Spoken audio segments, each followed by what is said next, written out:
Hello दोस्तों, तो हम पढ़ रहे थे राजस्थान का इतिहास। उसमें हमने मेवाड़ का इतिहास पूरा कंप्लीट कर लिया था। लास्ट में हमने देखा था कृष्णा कुमारी विवाद। तो कृष्णा कुमारी विवाद का संबंध किससे है? मेवाड़ से कृष्णा कुमारी का विवाद का संबंध है। कृष्णा कुमारी को लेकर कौन सा युद्ध होता है? गिंगोली या परबतसर का युद्ध। किस किस के बीच में होता है ये? जयपुर के जगत सिंह के बीच में और जोधपुर के मान सिंह के बीच में ये युद्ध होता है 1807 में। राजा होता है यहाँ का मेवाड़ का भीम सिंह, और यही बाद में क्या कर लेता है? अंग्रेजों से संधि कर लेता है। ठीक है, तो हम शुरुआत करते हैं आज मारवाड़ की।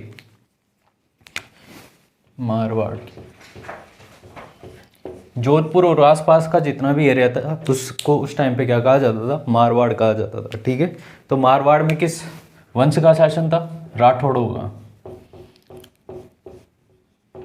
जैसे मेवाड़ में गोइल वंश और उसकी विभिन्न शाखाओं का शासन था, उसी प्रकार मारवाड़ में किसका शासन है? राठौड़ों का शासन है। ठीक है, अब इन राठौड़ों के बारे में दो बातें प्रचलित है। कोई कहते हैं कि ये राष्ट्रकूट है। राष्ट्रकूट कहाँ कहते हैं?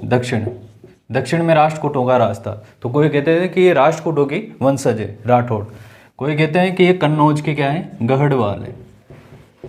कन्नौज के क्या है? गढ़वाल है। ठीक है, ये दो बातें इनके बारे में प्रचलित थी। मेन बहुत से ये भी मानते हैं कि ये राठौड़ ही थे, गढ़वाल भी क्या थे? राठौड़ ही थे। तो राठौड़ वंश के बारे में दो मान्यताएं हैं कि या तो ये दक्षिण के राठौड़ थे या कन्नौज के गढ़वाल थे। ठीक है, ये मान्यता इनके बारे में प्रचलित है। अब आपने एक युद्ध का नाम सुना होगा, तराइन का फर्स्ट युद्ध। किस किस के बीच में हुआ था? गौरी और पृथ्वीराज चौहान के बीच में। गौरी और पृथ्वीराज चौहान के बीच में। इस युद्ध में कौन जीतता है? पृथ्वीराज चौहान। ठीक है, कब युद्ध होता है ये? 1191 में ये युद्ध होता है। ठीक है, इसमें एक व्यक्ति रहता है जो कि पृथ्वीराज चौहान का कजिन रहता है। ठीक है, उसका मौसेरा भाई रहता है, उसका नाम है जयचंद गढ़वाल। क्या नाम रहता है उसका?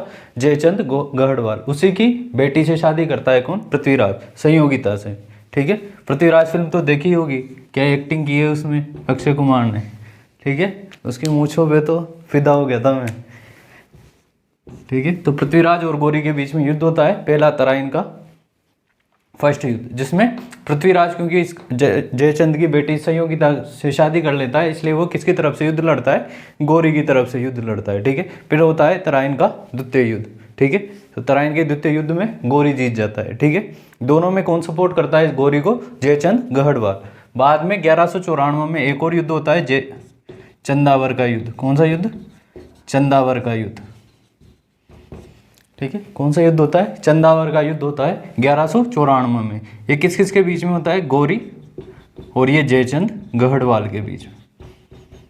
गढ़वाल बावड़ा आदमी था, पहले तो समझ में नहीं आया इसको, जो गौरी की तरफ से लड़ने लग गया। बाद में गौरी ने इसको भी हरा दिया। ठीक है, तो इस युद्ध में कौन विजय होता है? गौरी विजय होता है और गौरी की सत्ता स्थापित हो जाती है। ये जयचंद गढ़वाल कहाँ का था? कन्नौज का था। ठीक है, कहाँ का था ये? कन्नौज का था।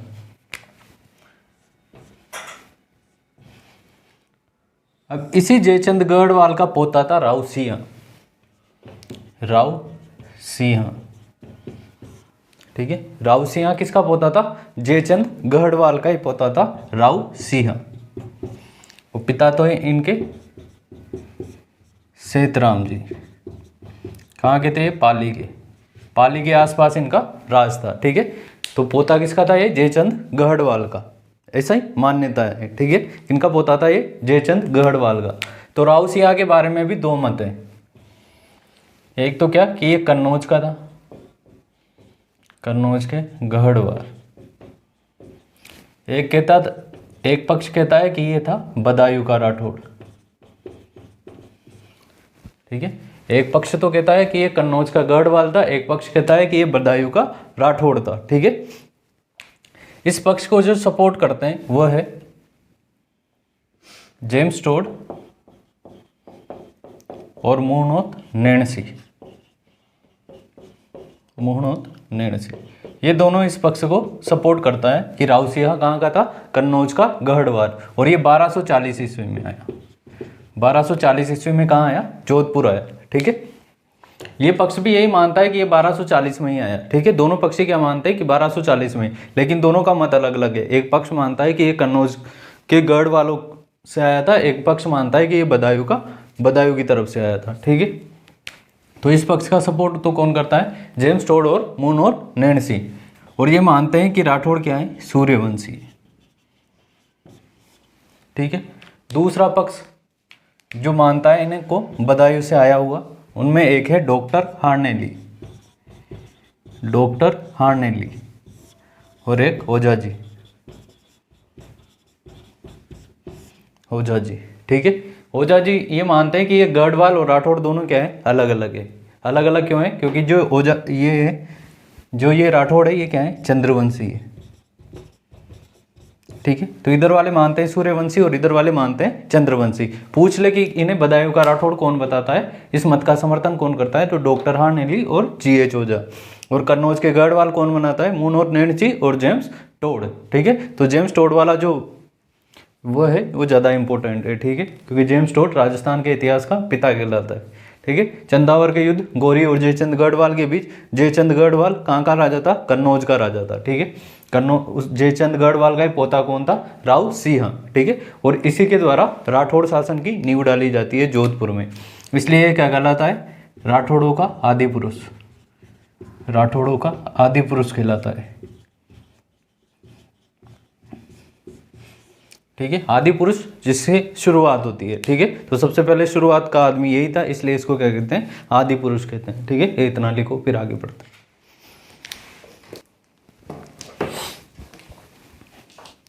ठीक है। तो मारवाड़ में कौन से वंश का शासन था, राठौड़ वंश का शासन था। राठौड़ वंश के बारे में अलग अलग मान्यताएं हैं, कोई कहता है ये कन्नौज के गढ़वाल थे, कोई कहता है ये दक्षिण के राष्ट्रकूट थे, ठीक है। इनको कन्नौज का गढ़वाल माना, किसको इस मत का समर्थन किस किसने किया, मून और नैन्सी और जेम्स टोड ने, और इनको सूर्यवंशी माना। जबकि कुछ मानते हैं कि ये बदायूं के राठौड़ थे, ऐसा किस किसने माना, डॉक्टर हार्नेली और GH ओझा ने, गौरीशंकर हीराचंद ओझा ने माना, ठीक है। और उन्होंने माना कि ये क्या थे, चंद्रवंशी थे, ठीक है। हमने कहा राउसिया, ठीक है। राउसिया आता है सबसे पहले मेवाड़ में, मारवाड़ में राठौड़ साम्राज्य की स्थापना किसके द्वारा की जाती है, राउसिया। पहला आदमी यही होता है, इसलिए इसको कहते हैं राठौड़ों का आदि पुरुष कहते हैं, ठीक है। राठौड़ों का आदि पुरुष कहते हैं। ऐसा कहते हैं कि इसके जो पिताजी थे सेतराम जी, उनके 100 संतानें थी। कितनी संतानें थी, 100 संतानें थी, ठीक है। 100 संतानें थी, उनमें राउसिया जो थे वो 51वें नंबर के। जब ज्योतिषी द्वारा उनकी जन्म कुंडली बनाई गई तो ऐसा ज्योतिषी द्वारा ये कहा गया कि जो भी पिता अपने इस बेटे का मुंह देखेगा उसकी क्या हो जाएगी, मौत हो जाएगी। तो फिर उसको ले जाके कहाँ फेंक दिया जाता है, जंगल में फेंक दिया जाता है। बाद में वो शेरनी के बच्चों के साथ पला बड़ा होता है, इसलिए उसके बहुत बड़े बड़े नाखून होते हैं और वो शेरों के साथ खेला वेला करता था, ठीक है। तो वहीं से पहले पालीवाल ब्राह्मण, पालीवाल ब्राह्मण ये व्यापार करने जाया करते थे। तो ये जंगल से, पहले रास्ता जंगल से जाया करता था, और इन पालीवाल ब्राह्मण व्यापार किया करते थे। तो कोई राजा था नहीं पहले यहाँ को, ठीक है। पालीवाल, पाली के नाम पड़ा इनका। तो इस एरिया का कोई राजा नहीं था, इसलिए इनको प्रोटेक्शन नहीं मिलती थी। तो ये यहाँ से गुजर रहे होते हैं, तो यहीं ये सिया को देखते हैं। किसको देखते हैं, सिया को देखते हैं।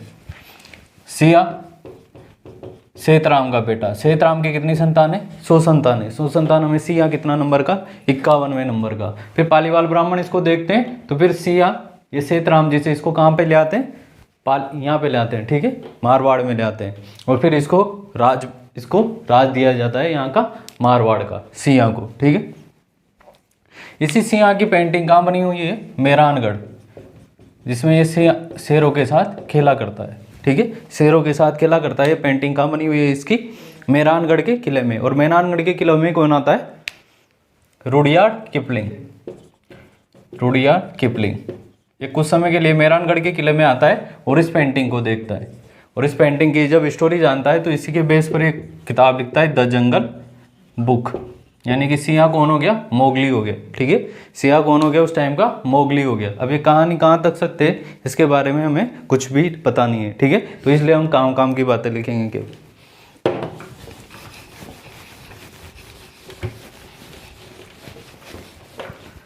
डाल लो राउसिया, राउसिया। तो सिया कौन होता है, राठौड़ों का आदि पुरुष, राठौड़ों का आदि पुरुष, क्योंकि सर्वप्रथम राठौड़ों का राज यही स्थापित करता है इस एरिया में, इसलिए इसको क्या कहते हैं, राठौड़ों का आदि पुरुष। खेड़ बाड़मेर में ये अपनी राजधानी बनाता है, खेड़ बाड़मेर में क्या बनाता है, राजधानी। ठीक है, खेड़ बाड़मेर में ये राजधानी बनाता है और बीठू पाली में इसकी क्या बनी हुई है, छतरी बनी हुई है। बीठू पाली में क्या बनी हुई है, इसकी छतरी बनी हुई है। इसका राज ज़्यादा बड़ा नहीं था, पाली के आसपास थोड़ा बहुत राज था इसका, ठीक है, ज़्यादा बड़ा एरिया नहीं था इसके शासन के अंदर। तो खेड़ बाड़मेर वो राजधानी बनाता है और बीठू पाली में क्या बनी हुई है, इसकी छतरी बनी हुई है। ठीक है, राउसिया। इसके बाद आ जाता है दूहड़। दूहड़, हमने अभी कहा कि राठौड़ों के बारे में दो मत प्रचलित है, या तो ये कन्नौज के गढ़वाल थे या ये क्या थे, दक्षिण के राष्ट्रकूट थे। ठीक है, तो इनकी अभी देख लो, अभी कोई कुल देवी की मूर्ति उड़ती नहीं है। तो दूहड़ कहाँ से, कर्नाटक से अपनी कुल देवी नागणेची माता की मूर्ति लेकर आता है और उसको बाड़मेर के नागाना गांव में स्थापित करवाता है। ठीक है,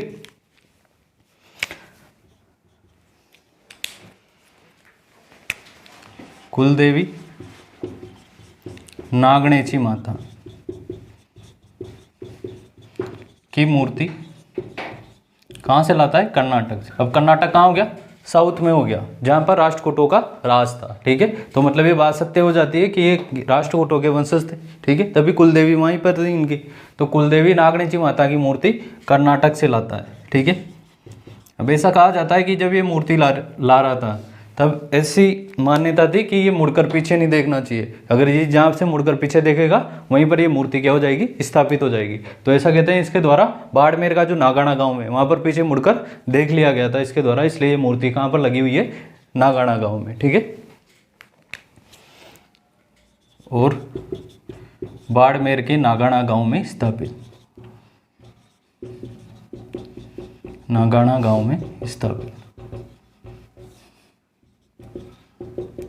तो राठौड़ों की कुल देवी का नाम बताओ, नागणेची माता। ठीक है, मेवाड़ गोयलों की कुल देवी का नाम क्या है, बाण माता। ठीक है, गोयलों की कुल देवी का नाम क्या है, बाण माता है। और गोयलों की इष्ट देवी का नाम क्या है, आराध्य देवी का नाम क्या है, बरवड़ी माता या अन्नपूर्णा माता। जिसकी मंदिर कौन स्थापित करवाता है या मूर्ति कौन स्थापित करवाता है, अमीर। ठीक है, इनके बाद आते हैं मल्लीनाथ जी। लोक देवताओं में भी पढ़ चुके हैं मल्लीनाथ जी। ठीक है, लोक देवताओं में भी पढ़ा है हमने मल्लीनाथ जी। तो मल्लीनाथ जी अपनी राजधानी बनाते हैं मेवानगर। कहाँ पर है ये भी, बाड़मेर में। ठीक है, मेवानगर बाड़मेर में। राजस्थान का मेवानगर किसको कहते हैं, नाकोड़ा को। ठीक है, तो मल्लीनाथ जी अपनी राजधानी किसको बनाते हैं, मेवानगर बाड़मेर।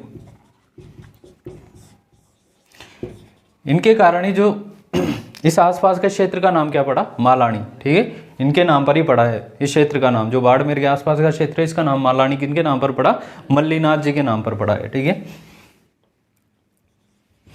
बाड़मेर के आसपास का क्षेत्र का नाम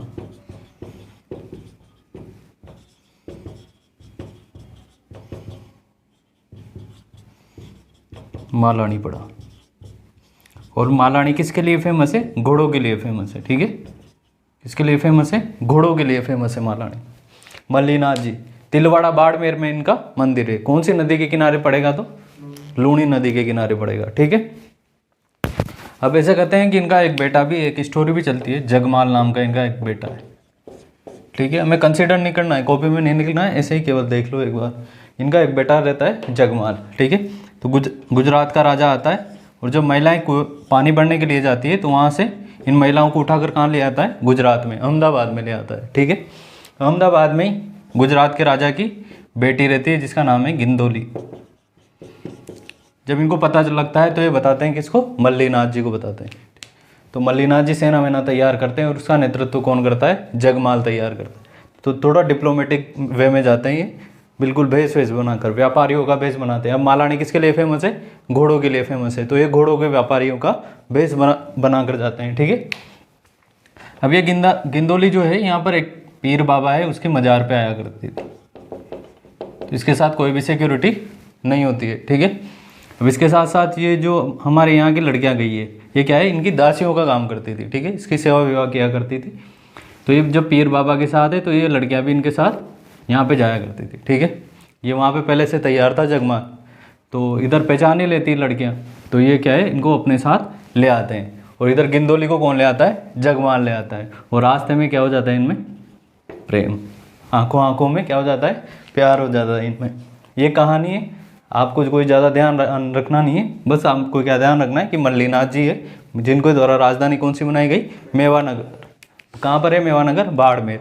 इन्हीं के नाम पर इस क्षेत्र का नाम क्या पड़ा, मालानी पड़ा। मालानी किस लिए फेमस है, घोड़ों के लिए फेमस है, ठीक है। अपने कुलदेवी नागनीची माता की मूर्ति कहाँ पर है, नागाना बाड़मेर। नागाना भी उन्हीं के नाम पर पड़ा है, ठीक है। कौन लाता है, दूड़ लाता है, ठीक है।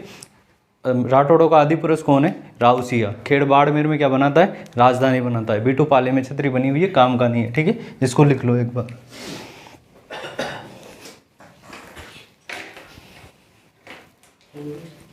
तो रावसिया राठौड़ों का आदि पुरुष, राजधानी खेड़ बाड़मेर, ठीक है। दुहड़ अपनी कुलदेवी नागनेची माता की मूर्ति कर्नाटक से लाता है, ठीक है। उसके बाद आता है मल्लीनाथ जी जो कि लोक देवता के रूप में भी प्रसिद्ध है, ठीक है। तिलवाड़ा बाड़मेर में क्या बनी हुई है, इनका मुख्य मंदिर है। इसके अलावा ये राजधानी किसको बनाते हैं, मेवानगर को।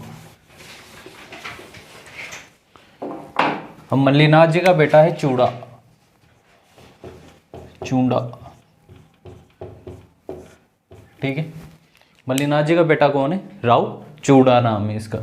वही चूंडा पढ़ा था हमने लाखा के समय, लाखा और मेवाड़ का चूंडा, ठीक है। चूंडा की बेटी थी हंसाबाई, हंसाबाई का भाई था रणमल, ठीक है। हंसाबाई की शादी पहले चूंडा से होने वाली थी, लेकिन लाखा जी मोहित हो गए, इसलिए शादी किससे हो जाती है, लाखा से हो जाती है। और चूंडा क्या कहलाता है, मेवाड़ का भीष्म कहलाता है, ठीक है। बाद में रणमल चूंडा, बाद में जो है हंसाबाई का बेटा पैदा होता है मोकल, ठीक है। तो मोकल पहले चूंडा संरक्षक बनता है, लेकिन हंसाबाई के विश्वास के कारण ये मालवा चला जाता है, और फिर कौन बनता है उसका संरक्षक, रणमल बनता है, ठीक है। तो बाद में रणमल का इन्फ्लुएंस बढ़ता जाता है, कहाँ पर, मेवाड़ में, ठीक है। मेवाड़ में इन्फ्लुएंस बनता है तो भारमली की सहायता से इनको मरवा दिया जाता है, ठीक है। और रणमल का बेटा फिर कौन होता है, जोधा होता है, ठीक है। तो पढ़े चूंडा के बारे में। सबसे पहले प्रतिहार शासकों के द्वारा। प्रतिहार एक वंश का नाम है, इसकी शाखा है इंदा। शासकों द्वारा मंडोर दहेज में दिया जाता है इनको, मंडोर दहेज में दिया जाता है।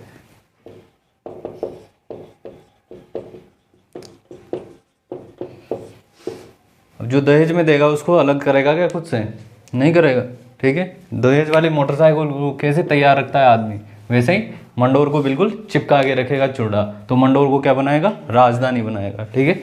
मंडोर को क्या बनाता है ये, राजधानी, ठीक है। मंडोर को क्या बनाता है, राजधानी। तो मंडोर को राजधानी किसके द्वारा बनाया गया, चूंडा के द्वारा राजधानी बनाया गया, ठीक है। इसके अलावा एक और कि मारवाड़ में सामंत प्रणाली की शुरुआत, फ्यूडल सिस्टम की शुरुआत करने वाला कौन था, चूंडा था, ठीक है। अभी तक तो नॉर्मली ऐसे ही चल रहा था, लेकिन जैसे ही चूंडा थोड़ा इस्टेब्लिश हुआ, ठीक है, थोड़ा जानने करने लगा, तो इसके द्वारा मारवाड़ में फ्यूडल सिस्टम, ठीक है, सामंती प्रणाली की शुरुआत किसके द्वारा की गई, चूंडा की। तो मारवाड़ में सामंतवाद की शुरुआत, सामंत प्रणाली, फ्यूडल सिस्टम की शुरुआत, ठीक है। फ्यूडल सिस्टम की शुरुआत किसके द्वारा की गई, चूंडा के द्वारा की गई, ठीक है। इसकी एक पत्नी थी चूंडा की, जिसका नाम था चांद कंवर, ठीक है। पत्नी का नाम क्या है, चांद कंवर। इसके द्वारा एक बावड़ी बनाई जाती है जिसका नाम है चांद बावड़ी। कहाँ पर है, जोधपुर। इसी चांद बावड़ी का दूसरा नाम चौहान बावड़ी भी है, ठीक है। रानी चौहानों से रिलेटेड थी, इसलिए नाम क्या पड़ेगा इसका, चौहान बावड़ी। एक चांद बावड़ी आबानेरी दोसा में अलग है। अगर आपके पास दोनों ऑप्शन आए तो आपको आबानेरी दोसा टिक करके आना है। बाकी चांद बावड़ी आबानेरी दोसा में भी है और चांद बावड़ी जोधपुर में भी है, ठीक है। इसी चांद बावड़ी को क्या कहते हैं, चौहान बावड़ी भी कहते हैं, ठीक है। तो चूंडा के बारे में हमने क्या देखा, मल्लीनाथ जी के ये बेटे थे, ठीक है। मंडोर दहेज में मिला था तो मंडोर को क्या बनाते हैं, राजधानी बनाते हैं। मारवाड़ में फ्यूडल सिस्टम की शुरुआत की जाती है। इनकी पत्नी रहती है चांद कंवर, जिनके द्वारा चांद बावड़ी का निर्माण किया जाता है, जिसको चौहान बावड़ी भी कहते हैं, ठीक है। अब चूंडा का बेटा रणमल, इसके बारे में थोड़ी थोड़ी स्टोरी तो हमें पता है, ठीक है। तो रणमल नहीं पढ़ेंगे, रणमल का मारवाड़ की हिस्ट्री में कोई ज़्यादा योगदान नहीं है, ठीक है। फिर रणमल के बाद आता है जोधा। हमने पढ़ा था कि जब रणमल को मार देते हैं तो रणमल का जो बेटा होता है जोधा अपने भाइयों के साथ कहाँ जाता है, काहूनी गांव में शरण लेता है, ठीक है। बीकानेर के काहूनी गांव में शरण लेता है। बाद में आवल बावल की संधि होती है 1453 में, ठीक है। 1453 में कौन सी संधि होती है, आवल बावल की संधि होती है, जो किस किस के बीच में होती है, जोधा और कुंभा के बीच में होती है। उसके बाद मंडोर को किसको सौंप दिया जाता है, जोधा को सौंप दिया जाता है। लेकिन अब उसके पास लिए जो है छोटा पड़ने लगी थी जगह, ठीक है। तो वह एक नया नगर बनाएगा जोधपुर, ठीक है। तो जोधा जोधा के द्वारा जोधपुर की स्थापना की जाती है 1459 में। जोधपुर की स्थापना, पहले इसका नाम जोधपुर नहीं था, ठीक है। 1459 में किसका निर्माण करवाता है ये, मेहरानगढ़ के किले के। मेहरानगढ़ के किले की नींव किसके द्वारा डाली गई थी, करणी माता के द्वारा, ठीक है। और किसकी बलि दी गई थी, राजा राम नामक व्यक्ति की बलि दी गई थी, ठीक है। तो 1459 में मेहरानगढ़ बनाता है। तो मेहरानगढ़ के जो आसपास का इलाका है उसको कहते थे जोधा की ढाणी। ये मेहरानगढ़, तो इसके आसपास जो वाला इलाका है इसको क्या कहते हैं, जोधा की ढाणी। बाद में इसका नाम जोधाना हुआ और यहीं से अपभ्रंश होकर जोधपुर नाम पड़ गया, ठीक है। तो जोधपुर की स्थापना कब हुई, 1459 में हुई है, ठीक है। जोधपुर की स्थापना कब हुई, 1459 में। और मेहरानगढ़ के किले का निर्माण भी कब हुआ, 1459 में। अब जोधा के 5 बेटे थे, ठीक है। तो 2 बेटे जो इंपॉर्टेंट है, एक का नाम है बीका, जो कि बनाता है बीकानेर, ठीक है। बीकानेर की स्थापना करता है। एक और बेटा रहता है इसका दूधा, क्या नाम है, दूधा जाता है कहाँ, मेड़ता में, मीरा के नाना जी, ठीक है। मेड़ता में इसके वापस 2 बेटे, एक का नाम रतन सिंह, ये मीरा के पिता हैं, ठीक है। मीरा के पिता है रतन सिंह। इसके अलावा एक और है वीरमदेव, एक और बेटा कौन है, वीरमदेव, ठीक है। और फिर वीरमदेव का बेटा है जयमल मेड़तिया, याद आया, जयमल मेड़तिया, चित्तौड़ का तीसरा शाखा, ठीक है। इसमें ये कल्ला जी के ऊपर बैठकर युद्ध करता है। और कल्ला जी को क्या कहते हैं, 4 हाथ वाला देवता कहते हैं। तो ये है अभी चूंडा और जोधा, ठीक है। जोधपुर की स्थापना कब हुई, 1459 में। और इसके ठीक 100 साल बाद किसकी स्थापना हुई, उदयपुर की स्थापना हुई 1559 में, ठीक है। तो ये चीज़ें ध्यान रखनी, लिखो, ठीक है। तो चूंडा को क्या मिला, मंडोर दहेज में मिला, ठीक है। चूंडा का मेवाड़ कनेक्शन समझ में आ गया, पढ़ा था हमने, ठीक है। तो मंडोर को राजधानी बनाता है ये। मारवाड़ में फ्यूडल सिस्टम की शुरुआत करता है। और इसकी पत्नी रहती है चांद कंवर, जिसके द्वारा चांद बावड़ी का निर्माण, जिसको क्या कहते हैं, चौहान बावड़ी भी कहते हैं। फिर इसका बेटा आता है रणमल, और रणमल का बेटा जोधा, ठीक है। तो जोधा के बेटों में एक तो बीकानेर की स्थापना कर देता है, एक किधर चला जाता है, दूधा।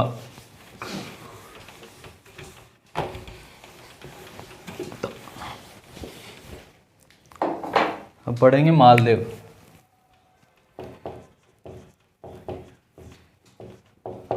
राव मालदेव 1531 से 62, ठीक है। मालदेव के पिताजी का नाम था गंगा। मालदेव के पिताजी का क्या नाम था, गंगा अफीम के शौकीन थे, ठीक है। इन्हें भी क्या चाहिए था, गोगो, गंगा से गोगो, ठीक है। गोगो मांगते रहते थे ये भी सबसे। तो अफीम चीज़ें बहुत बड़े गंगा, ठीक है। मालदेव कैसा था, महत्वाकांक्षी आदमी था, बहुत एस्पिरेशनल आदमी था। तो गंगा मस्त अफीम लगे मस्त रहा करते थे। तो ऐसे मेहरानगढ़ का किला बन ही चुका था, तो वहाँ से ऐसे ही झरोके से झाँक रहे थे। कुछ विद्वानों का कहना है कि झरोके से झाँकते झाँकते ही नीचे गिर गए, ठीक है। तो उनकी मृत्यु हो गई। जबकि कुछ का कहना है कि मालदेव ने उन्हें क्या दे दिया था, धक्का, पिताजी चरण स्पर्श, उसके बाद ऊंचा कर दिया, ठीक है। तो गंगा जी नीचे और फिर सीधे ऊपर। तो मालदेव को क्या कहते हैं, पितृहंता राजा। मारवाड़ का पितृहंता राजा कौन है, मालदेव है। मेवाड़ का कौन था, उदा। मेवाड़ का कौन था, उदा। मारवाड़ का पितृहंता राजा कहते हैं, क्या कहते हैं, मारवाड़ का पितृहंता राजा, पितृहंता राजा। अब जब इनको राजपाट मिला तब इनके पास केवल 2 परगने थे, ठीक है, एक तो खुद जोधपुर और एक सोजत पाली में, ठीक है। ये 2 ही स्थान इनके पास थे। परगना का मतलब होता है कोई छोटी मोटी जगह या राज्य, ठीक है। तो जोधपुर और सोजत ये 2 परगने थे इनके पास। तो सोजत में इनका क्या होता है, राज्याभिषेक होता है। सोजत में क्या होता है इनका, राज्याभिषेक होता है। अब मालदेव मैंने कहा एस्पिरेशनल आदमी थे, बहुत महत्वाकांक्षी आदमी थे, तो इसके बाद इनके द्वारा धड़ाधड़ युद्ध लड़े जाते हैं और 52 युद्ध में 58 परगने जीते जाते हैं।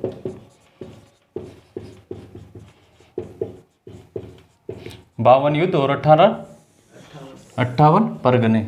इस लाइन से क्वेश्चन आया हुआ है, तो ध्यान रखना कि 52 युद्ध में 18 परगने किसके द्वारा जीते जाते हैं, मालदेव के द्वारा। या यूं सीधा पूछेगा कि कितने परगने जीते गए थे, तो 58 परगने जीते गए थे। और जब वो राजा बना था तब कौन से 2 परगने थे उनके पास, जोधपुर और सोजत। राज्याभिषेक कहाँ पर हुआ था, सोजत में राज्याभिषेक होता है, ठीक है।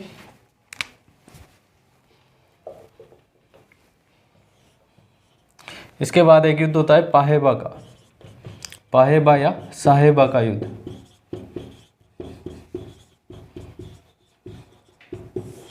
कब होता है ये, 1541, ठीक है। पाहेबा या साहेबा का युद्ध कब होता है, 1541 में होता है। अब जोधपुर और बीकानेर वाले तो क्या है, भाई बंद, ठीक है। जोधपुर और बीकानेर वाले तो भाई बंद है।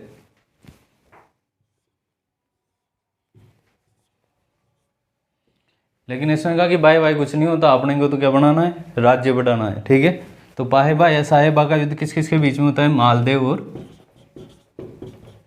जेतसी के बीच में। किस किस के बीच में होता है, मालदेव और जेतसी के बीच में होता है। और इस युद्ध में कौन जीतता है, मालदेव, ठीक है। इस युद्ध में कौन जीतता है, मालदेव। जेतसी कहाँ का है, बीकानेर का। तो बीकानेर वालों में बढ़नी बंद हो जाएगी, ठीक है। भाई जोधपुर है, पहले तो बीकानेर वाले क्या था, इनमें कजी नहीं थे आपस में, तो पहले तो बीकानेर वाले सपोर्टर थे और इसके अलावा मेड़ता के भी सपोर्टर है। लेकिन अभी बीकानेर वालों से तो क्या होगी, दुश्मनी होगी। पाहेबा या साहेबा का युद्ध होता है किस किस के बीच में होता है, मालदेव और जेतसी के बीच में। इस युद्ध में विनर कौन होता है, मालदेव विनर होता है, ठीक है। तो ये इतना लिखो, ये बाकी क्रोनोलॉजी ध्यान रखना। 1541 पाहेबा या साहेबा का युद्ध, ठीक है, लिखो।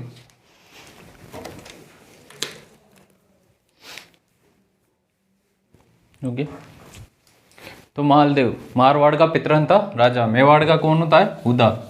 जब इसका राज्याभिषेक हुआ उस समय इसके पास 2 ही परगने थे, एक तो जोधपुर और एक सोजत। राज्याभिषेक कहाँ पर होता है, सोजत पाली में। पिताजी का नाम क्या था, गंगा। माता का नाम भी देख लेना, गंगा माता। जो मालदेव की माता का नाम था पद्मा कुमारी। क्या नाम था, पद्मा कुमारी। और ये किसकी बेटी थी, जगमाल की, जगमाल देवड़ा की। याद आया, जगमाल देवड़ा आनंदीबाई का पति। आनंदीबाई कौन थी, सांगा की बहन, ठीक है, सांगा की बहन। तो पद्मा कुमारी किसकी बेटी थी, आनंदीबाई की बेटी थी। हमने कौन सा युद्ध पढ़ा, पाहेबा या साहेबा का युद्ध। कब होता है, 1541 में होता है, ठीक है। किस किस के बीच में होता है, मालदेव और जेतसी के बीच में होता है। कौन विनर होता है, मालदेव। तो जेतसी क्या हो गया, फ्री हो गया। अब जेतसी कहाँ चला जाता है इसके बाद, जेतसी चला जाता है दिल्ली। दिल्ली किसके पास, शेरशाह सूरी के पास।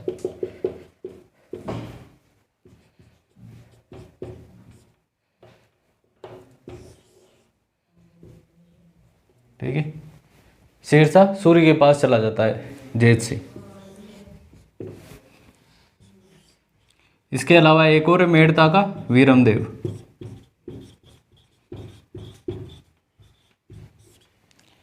इससे भी लड़ाई होती है, किस पे, हाथी को लेकर लड़ाई होती है। एक दरियाजोश नाम का हाथी रहता है, इसको लेकर लड़ाई होती है, दरियाजोश हाथी। और वीरमदेव को भी क्या हरा देता है ये, ठीक है। दरियाजोश हाथी को लेकर लड़ाई होती है, तो वीरमदेव भी कहाँ जाएगा, शेरशाह सूरी के पास चला जाता है। जब जेतसी से पाहेबा या साहेबा का युद्ध जीतता है ये, तो बीकानेर को चलाने के लिए कोई तो चाहिए। मालदेव तो कहाँ चला गया, जोधपुर। तो किसको नियुक्त करता है ये, कुप्पा को। किसको नियुक्त करता है, कुप्पा को प्रशासक नियुक्त करता है और इसको डिडवाना की जागीर देता है। ठीक है। पाहेबा या साहेबा का युद्ध होता है, जेतसी हार जाता है, ठीक है। मालदेव कहाँ चला जाता है, वापस जोधपुर चला जाता है। तो बीकानेर का प्रशासन चलाने के लिए कोई तो चाहिए, तो मालदेव अपना आदमी नियुक्त करता है जिसका नाम क्या है, कुप्पा नाम है। क्या नाम है, कुप्पा। उसको डिडवाना की जागीर भी देता है। इधर वीरमदेव से दरियाजोश हाथी को लेकर मालदेव की लड़ाई होती है। मालदेव बिल्कुल मस्त मोला आदमी था, एकदम किसी की नहीं सुनता था। तो हाथी को लेकर ही किससे लड़ गया, वीरमदेव से लड़ गया। वीरमदेव भी क्या था, उसका कजिन था, ठीक है। आपस में रिलेशन थे इनके, जोधपुर आपस में सब क्या थे, राठौड़ थे। तो दरियाजोश हाथी को लेकर लड़ाई होती है। तो वीरमदेव भी कहाँ चला जाता है, शेरशाह सूरी के पास चला जाता है। एक और कैरेक्टर है इसमें, हुमायूं, बाबर का बेटा, ठीक है। तो हुमायूं चौसा और बिलग्राम का 2 युद्ध होता है, जिसमें शेरशाह सूरी से क्या करता है, हुमायूं हार जाता है, ठीक है। तो हुमायूं हार जाता है, तो हुमायूं साउथ की तरफ जाने लगता है। तो बीच में मालदेव को पता लग जाता है, ठीक है। तो मालदेव क्या करता है, इसको सपोर्ट करता है। मालदेव क्या करता है, इसको सपोर्ट करता है। तो मालदेव इसको सपोर्ट करता है। तो ये अपने दूत भेजता है एक जगह प्रति जोगी तीर्थ, वहां से हुमायूं क्या भेजता है, दूत भेजता है मालदेव के पास। मालदेव अच्छा रिस्पॉन्स देता है कि ठीक है अपन मदद करेंगे हुमायूं की। तो ये इसको कहाँ भेज देता है, बीकानेर जाने की सलाह देता है। हुमायूं क्या अच्छा है, पढ़ा लिखा आदमी है, ठीक है, पढ़ने लिखने में ज़्यादा रुचि रखता है। इसकी मौत भी फाइनली कहाँ से होती है, लाइब्रेरियों की सीढ़ियों से गिरने से इसकी मौत होती है लास्ट में जाके। तो ये इसका लाइब्रेरियन रहता है एक मुल्ला सुर्ख। जब इसके दूत, हुमायूं के दूत जब उसके दरबार में जाते हैं मालदेव के, तो वहीं पर इनको क्या मिलते हैं, शेरशाह के दूत भी मिलते हैं। अब पहले तो दूतों का आना जाना बहुत कॉमन सी बात थी। तो ये दूत आकर बताते हैं कि ऐसी सी बात है कि वहाँ तो शेरशाह के भी दूत हैं। तो ये अपने लाइब्रेरियन से सलाह मशवरा करता है मुल्ला सुर्ख कि क्या करना चाहिए। तो वो कहते हैं कि वो तो क्या देगा, धोखा देगा मालदेव का। और ये फाइनली कहाँ चला जाता है, हुमायूं अमरकोट चला जाता है पाकिस्तान का, जबकि उसका ऐसा कोई इंटरेस्ट नहीं था, ठीक है। तो उसके बाद इन सब कारणों की वजह से, हुमायूं को सपोर्ट करने के कारण, इसके अलावा कौन कौन, जयसिंह और वीरमदेव इसके पास चले जाते हैं, शेरशाह सूरी। और इसके अलावा साम्राज्यवादी नीतियों के कारण भाई मालदेव अपना राज्य इतना फैला लेता है कि वो दिल्ली के शेरशाह से सूरी से टच करने लग जाता है। इसलिए उनके मन में भी थोड़ी इनसिक्योरिटी पैदा हो जाती है। इन सभी कारणों की वजह से शेरशाह सूरी और मालदेव के बीच में एक युद्ध होता है, जिसे कहते हैं गिरी सुमेल का युद्ध होता है, ठीक है। 1544 में वो युद्ध होता है। फाइनली उस युद्ध में तो जीतता शेरशाह सूरी है, लेकिन उसी युद्ध के बाद पे शेरशाह सूरी कहता है कि मैं मुट्ठी भर बाजरे के लिए हिंदुस्तान की बादशाह खो देता, ठीक है। मुझे मिलता तो क्या, जीता तो क्या मिलता, जोधपुर मिलता, जहाँ पर क्या होता है, कुछ भी नहीं होता, सिर्फ बाजरा ही होता है, ठीक है। और बदले में अगर हार जाता तो क्या हो जाती, हिंदुस्तान की बादशाह चली जाती। इसी युद्ध के बारे में कहता है वो, ठीक है। तो ये लिख लिया, माता का नाम पद्मा कुमारी, जगमाल देवड़ा की बेटी थी। वहाँ पे लिख लेना। पाहेबा या साहेबा का जब युद्ध लिखा था तो किसको नियुक्त करता है, वो कुप्पा को नियुक्त करता है। कुप्पा को बीकानेर का प्रशासक नियुक्त करता है और डिडवाना की जागीर देता है। फिर वहीं पे लगा के लिख लेना कि वीरमदेव से दरियाजोश हाथी को लेकर लड़ाई होती है।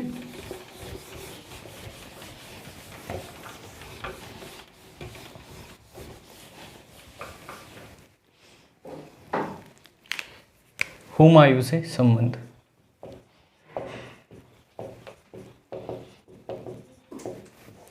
ठीक है।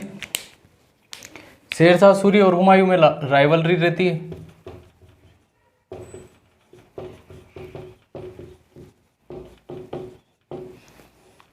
कौन कौन से युद्ध होते हैं इनमें, चौसा व बिलग्राम का युद्ध,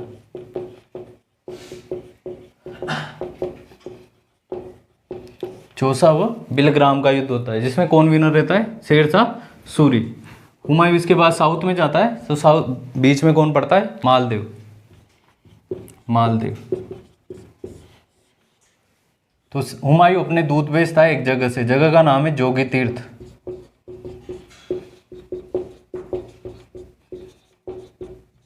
जगह का नाम ध्यान रखना, ठीक है, जोगी तीर्थ। दूत कौन कौन से भेजता है ये, मीर समद खां,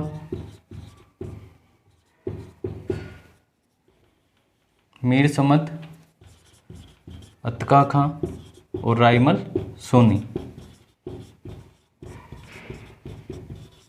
इन दूतों के किसके पास भेजता है, मालदेव के पास भेजता है। मालदेव अच्छा रिस्पॉन्स देता है और बीकानेर देने का वादा करता है कि ठीक है बीकानेर में हम तुम्हें क्या दे देंगे, जगह दे देंगे और सपोर्ट करेंगे अगेंस्ट किसके, शेरशाह सूरी के अगेंस्ट करते हैं। यहीं पर ये देखते हैं कि शेरशाह सूरी के दूत भी जब ये निकल रहे होते हैं तब इन्हें शेरशाह सूरी के दूत भी दिखते हैं, तो इन्हें थोड़ा डाउट होता है। तो ये किससे कहते हैं, हुमायूं से कहते हैं। हुमायूं किसकी सलाह लेता है, इसके लाइब्रेरियन की, मुल्ला सुर्ख की। मुल्ला सुर्ख के कहने पर ये मालदेव की सहायता से इनकार कर देता है और कहाँ पर चला जाता है, अमरकोट में चला जाता है, पाकिस्तान में अमरकोट में चला जाता है। ठीक है, यहाँ पे लिख लेना नोट लगा के, मुल्ला सुर्ख लाइब्रेरियन या पुस्तकालय अध्यक्ष, ठीक है, के कहने पर मालदेव की सहायता से इनकार कर अमरकोट चला जाता है।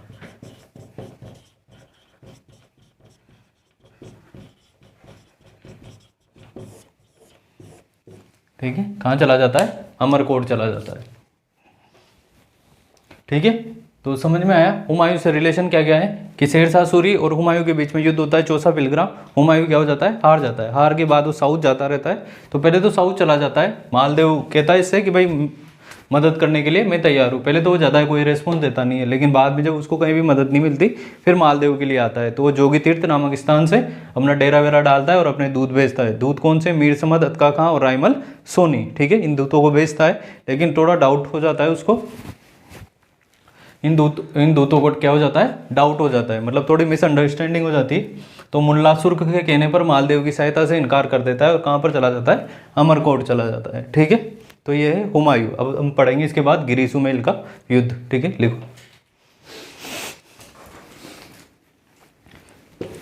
ठीक है, तो हुमायूं से समझ में आया। हुमायूं कहाँ से दूत भेजता है, जोगी तीर्थ नामक जगह से। किस किस को भेजता है, मीर समद, अतका खां और रायमल सोनी को। लेकिन मुल्ला सुर्ख के कहने पर कहाँ चला जाता है, अमरकोट चला जाता है।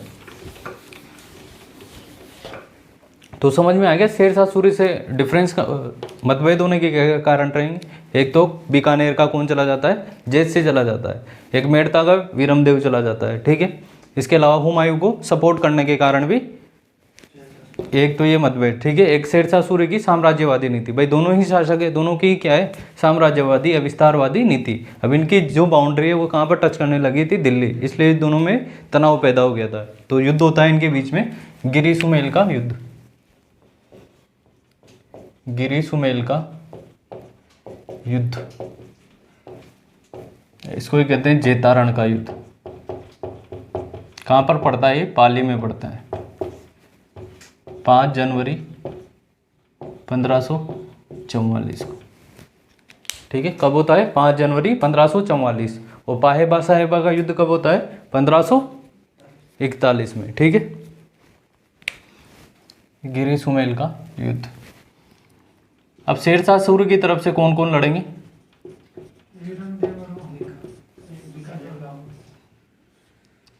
एक तो कल्याणमल, ये है जेत सिंह का बेटा। ठीक है, किसका बेटा है ये, जेत सिंह का बेटा। और एक वीरमदेव, कहाँ का है ये, मेड़ता का। ये दोनों इसके सपोर्ट में लड़ेंगे। ठीक है, अब हमने पढ़ा था कि पाहेबा या साहेबा के युद्ध में मालदेव अपने विश्वास पत्र, जो उसका सबसे विश्वास पत्र आदमी था, उसको कहाँ पर बिठा देता है, बीकानेर बिठा देता है, कुप्पा को। ठीक है, अब यहाँ पर जब देखता है शेरशाह सूरी, ठीक है, शेरशाह सूरी आगे देखता है तो मालदेव की बहुत विशाल सेना थी उस समय। ठीक है, तो वो देख के थोड़ा सा फिर दिमाग लगाता है और उनके बीच में क्या डला देता है, फूट डला देता है। ठीक है, फूट डलाने से मालदेव युद्ध से क्या हो जाता है, पीछे हट जाता है। युद्ध से पीछे हट जाता है तो उसके साथ बहुत सारी सेना भी चली जाती है, थोड़ा कॉन्फिडेंस डाउन हो जाता है। और ये सारा का सारा जो है, सारा का सारा ब्लेम किस पर आता है, 2 व्यक्ति रहते हैं, जेता व कुप्पा। कुप्पा तो पढ़ ही चुके हम कि डिडवाना की जागीर देके बीकानेर का प्रशासक जिसको अपॉइंट किया। ये दोनों इसके बहुत विश्वास पात्र आदमी रहते हैं और इन दोनों पर ही क्या कर देता है, वो इन दोनों पर से ही विश्वास हटा लेता है। किसके कारण, शेरशाह की दिमाग के कारण। ठीक है, शेरशाह थोड़ा चालाकी दिखाता है और इन दोनों के अगेंस्ट क्या कर देता है, भड़का देता है मालदेव को। तो मालदेव युद्ध भूमि से पीछे हट जाता है और सारे के सारा ब्लेम किस पे आ जाता है, जेता व कुप्पा को। अब इनके थोड़ा ईगो हर्ट हो जाता है, तो ये दोनों ही क्या करते हैं, फिर युद्ध करते हैं। ठीक है, ये दोनों ही क्या करते हैं, युद्ध करते हैं। इनके साथ केवल 10-12 हज़ार की सेना रहती है, बाकी इधर शेरशाह सूरी की 80,000 की सेना रहती है। फिर भी ये इसको मुँह की खानी पड़ती है, किसको, शेरशाह सूरी को। लेकिन बाद में ये अपने साथ साथ एक रिजर्व फोर्स भी रखते हैं, तो उसी रिजर्व फोर्स के कारण फिर ये क्या करते हैं, गिरी सुमेल का युद्ध जीतते हैं। तो ये मर मर के युद्ध जीता था, इसी कारण से शेरशाह सूरी कहता है कि मैं मुट्ठी भर बाजरे के लिए हिंदुस्तान की बादशाह खो देता। ठीक है,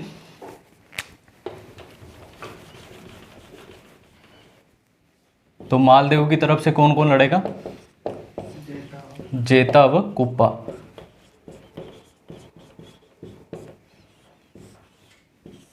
ठीक है, यहां पर लिख लेना मालदेव युद्ध से पीछे हट जाता है।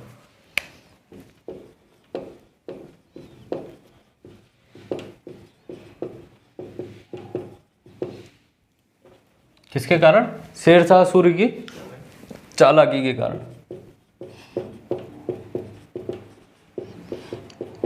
चालाकी के कारण।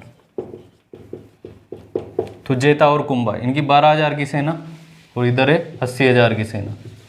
फिर भी ये इनके क्या छुड़ा देते हैं, छक्के छुड़ा देते हैं।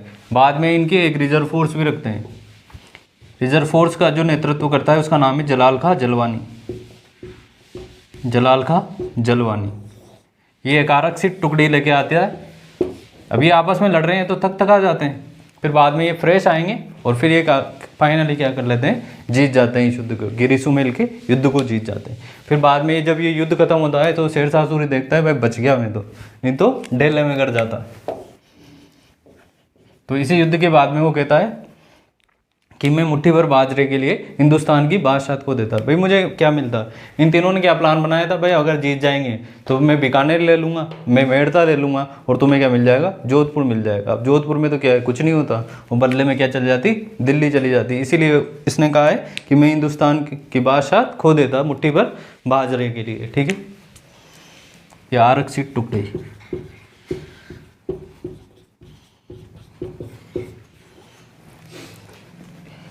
कथन,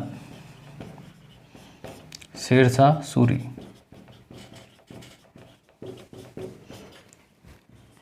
मैं मुट्ठी भर बाजरे के लिए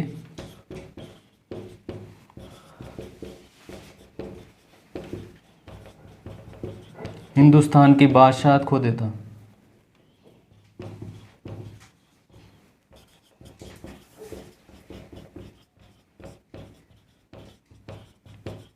ठीक है, तो युद्ध का नाम गिरी सुमेल का युद्ध, या इसी को कहते हैं जेतारण का युद्ध। कब हुआ, 5 जनवरी 1544। शेरशाह सूरी की तरफ से कौन कौन लड़ेगा, कल्याणमल जो कि बीकानेर का है, जयसिंह का बेटा है, और वीरमदेव। ठीक है, और मालदेव की तरफ से, मालदेव शेरशाह सूरी की चालाकी के कारण युद्ध से पीछे हट जाता है। और मालदेव की तरफ से कौन कौन लड़ता है, जेता और कुप्पा। ठीक है, जेता और कुप्पा लड़ता है, लेकिन बाद में जलाल खां जलवानी की आरक्षित टुकड़ी के कारण किसकी विजय होती है, शेरशाह सूरी की विजय होती है। और इस युद्ध को जीतने के बाद शेरशाह सूरी क्या कहता है कि मैं मुट्ठी भर बाजरे के लिए हिंदुस्तान की बादशाह खो देता। सीधा क्वेश्चन आएगा कि बस ये स्टेटमेंट शेरशाह सूरी ने किसके बारे में कहा, तो गिरी सुमेल के युद्ध के बाद में ये स्टेटमेंट कहा। ठीक है, अब मालदेव यहाँ से चला जाता है। जोधपुर को कौन जीत लेता है, शेरशाह सूरी जीत लेता है। तो मालदेव कहाँ जाएगा, सिवाना। जब हम किले पढ़ रहे थे तब हमने पढ़ा था कि सिवाना क्या है, मारवाड़ के राठौड़ों की शरण स्थली है। ठीक है, तो सिवाना चला जाता है। जब शेरशाह सूरी मरमरा जाता है, और ये जोधपुर को किसको सौंप के जाता है शेरशाह सूरी, एक आदमी है खवास खां। ठीक है, किसको सौंप के जाता है, खवास खां को सौंप के जाता है। जैसे शेरशाह सूरी मरता है उसके बाद में मालदेव वापस में जोधपुर को प्राप्त कर लेता है। ठीक है, खवास खां को हरा के। तो ये है इसकी पॉलिटिकल।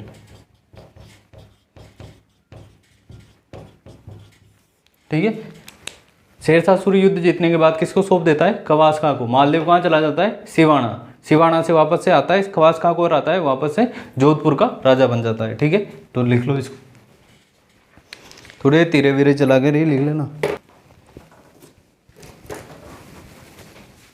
तो गिरी सुमेल का युद्ध या जेतारण का युद्ध कब लड़ा गया, 5 जनवरी 1544 को लड़ा गया। ठीक है, मालदेव की तरफ से कौन कौन लड़ता है, जेता और कुप्पा लड़ता है। ठीक है, और शेरशाह सूरी की तरफ से कौन कौन लड़ता है? कल्याणमल और वीरमदेव लड़ता है। फाइनली जीतता कौन है? शेरशाह सूरी, क्योंकि जलाल खां जलवानी की आरक्षित टुकड़ी बाद में आ जाती है, इसके कारण शेरशाह सूरी जीतता है, लेकिन बमुश्किल जीतता है। इसलिए शेरशाह सूरी कहता है कि मैं हिंदुस्तान की बादशाह खो देता, किसके लिए? मुट्ठी भर बाजरे के लिए। किस युद्ध के बारे में कहता है ये? गिरी सुमेल के युद्ध के बारे में। मालदेव कहाँ चला जाता है? सिवाना।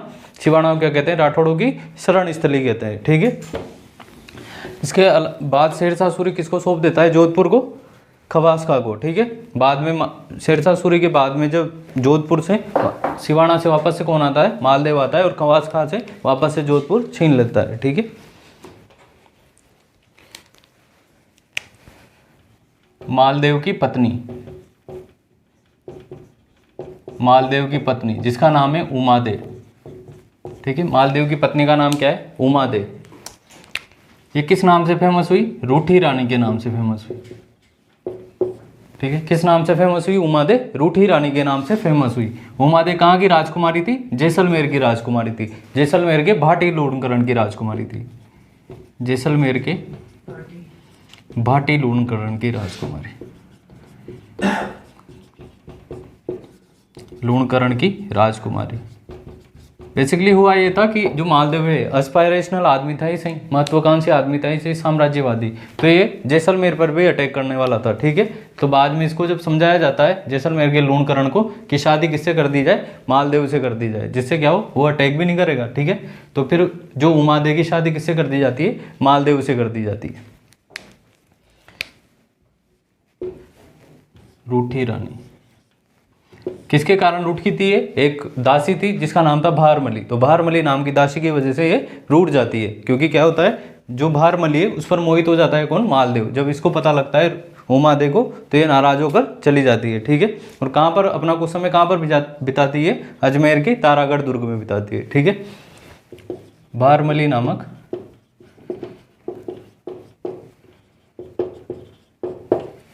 दासी के कारण नाराज।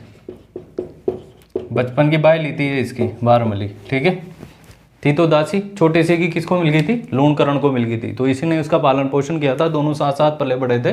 तो जब इसकी शादी होती है तो साथ में कौन आती है? भारमली भी आती है, ताकि जो उमादे थी वो बोर नहीं हो, ठीक है। लेकिन मालदेव इस पर रीझ जाता है भारमली पर, और इनके बीच में तनाव पैदा हो जाता है। इसी कारण से रूठ जाती है। इसी के कारण उमादे का क्या नाम पड़ा?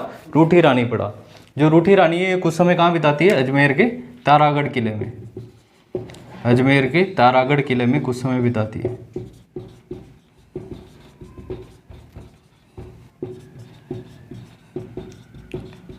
तो भारमली नाम की महिलाएं जोरदार है, ठीक है।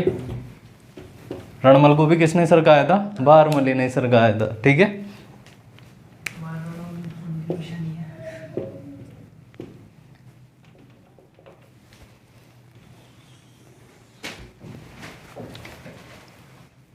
इसकी साहित्यिक उपलब्धियां देख लो मालदेव की। सांस्कृतिक उपलब्धियां,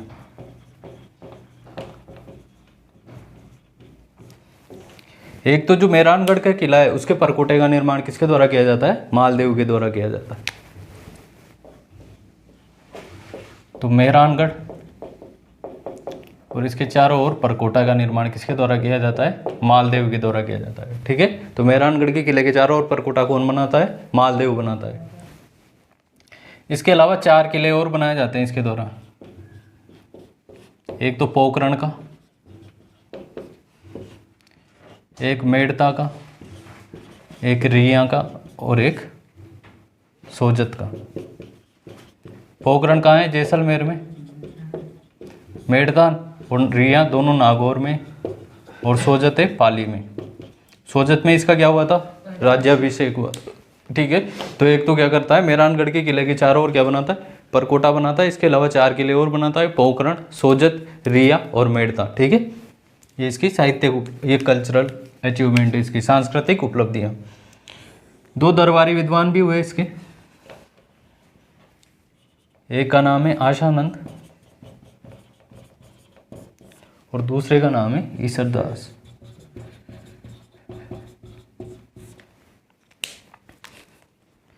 इनकी किताबें देख लो। इनकी किताबों का नाम है, एक का नाम है हाला झलारी कुंडलियाँ, हाला झलारी कुंडलियाँ, जिसको क्या कहते हैं, सूर्य सतसई भी कहते हैं। एक का नाम है देवीयान और एक का नाम है हरिरस। आशानंद जी, इनकी रचनाएं हैं बागा भार मलीरा दुआ और उमादेव भटियाणीरा कवित।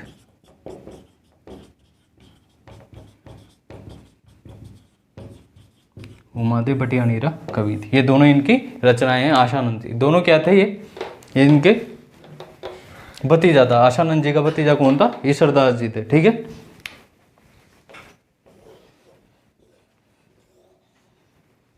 पाहेबा के युद्ध में भी साथ में रहते हैं ये। पाहेबा या साहेबा का युद्ध जब हमने पढ़ा था, जेसी के अगेंस्ट पढ़ा था, तो उसमें भी आशानंद जी क्या रहते हैं, साथ में रहते हैं। तो आशानंद जी की दो रचनाएं कौन कौन सी है, बागा बार मलीरा दोहा और उमादेव भटियाणीरा कवित। जो बागा था वो किसका, मालदेव का साला था। किसका साला था, मालदेव का साला था।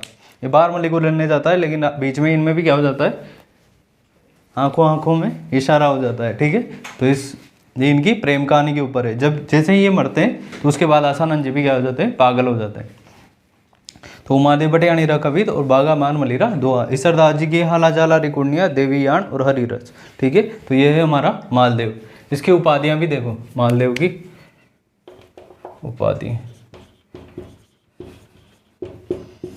उपाधियां क्या क्या है इसकी। एक तो हिंदू बादशाह,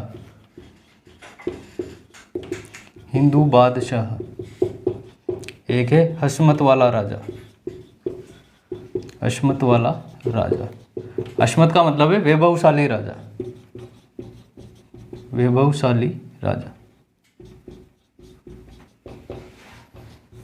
ठीक है, तो कौन कौन सी उपाधियां मालदेव की, एक तो हिंदू बादशाह और दूसरा अश्मत वाला राजा। ठीक है, दो दरबारी विद्वान कौन कौन से थे, एक तो थे आशानंद जी और दूसरे थे ईश्वरदास जी। ईश्वरदास जी की रचनाएं कौन कौन सी है, हाला जाला री कुंडलिया, जिसका नाम सूरसतसई है, देवीयान और हरिरस। और इसके अलावा आशानंद जी की कौन कौन सी है, उमादेव भटियाणीरा कवित और बागा बार मलीरा दोहा। ठीक है, ठीक है, कहानियां वानियां में नहीं पढ़ेंगे हम ज़्यादा चक्कर में, देख लो। तो बाबा मालदेव पूरा हो गया भाई, बाबा मालदेव। उपाध्याय बोलो, हिंदू बादशाह और अश्मत वाला राजा। कौन कौन से दरबारी कवि थे इसके, एक तो ईश्वरदास जी और आशानंद जी। आशानंद जी की किताबें कौन कौन सी है, उमादेव भटियाणी कवित और बागा बार मलीरा दुआ। ईश्वरदास जी की कौन कौन सी है, हाला जलारी कुंडलिया, जिसका नाम है सूरसतसई, देवीयान और हरिरस। ठीक है,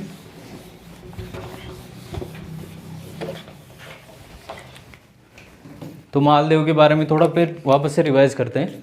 मालदेव, ठीक है, मारवाड़ का पितरंता राजा। मेवाड़ का कौन है, उदा। ठीक है, 52 युद्ध में 58 परगने कौन जीतता है, मालदेव। ठीक है, जब ये राजा बनता है तब इसके पास केवल 2 परगने होते हैं, एक तो जोधपुर और दूसरा सोजत। सोजत में इसका क्या होता है, राज्याभिषेक होता है। ठीक है, इसके बाद पाहेबा या साहेबा का युद्ध होता है। ठीक है, कब होता है, 1541 में बीकानेर के जेसी और मालदेव के बीच, जिसमें मालदेव विनर हो जाता है। ठीक है, बीकानेर का प्रशासक किसको नियुक्त करता है, कुप्पा को डिडवाना की जागीर दे देता है। हुमायूं के साथ रिश्ते देखते हैं। शेरशाह सूरी के हारने के बाद मालदेव सपोर्ट करना चाहता है, लेकिन हुमायूं अपने लाइब्रेरियन मुल्लासुर के कहने पर कहाँ चला जाता है, अमरकोट चला जाता है। हुमायूं जोगी तीर्थ नामक स्थान से अपने 3 दूत भेजता है, जिनका नाम क्या है, मीर समद, अतका खां और रायमल सोनी। ठीक है, अब इसके अलावा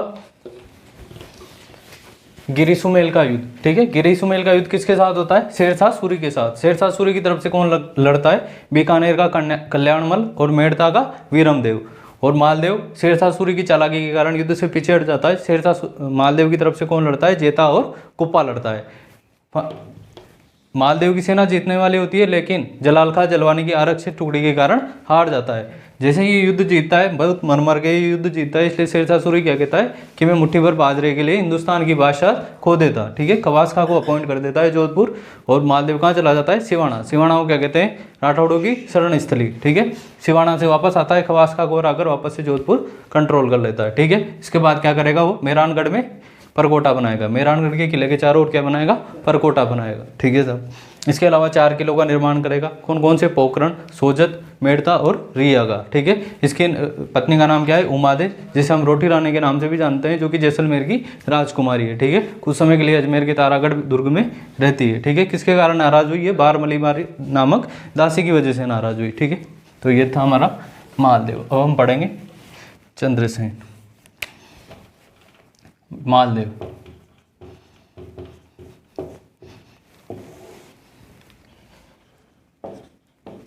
मालदेव की 4 बेटे, राम, उदय सिंह,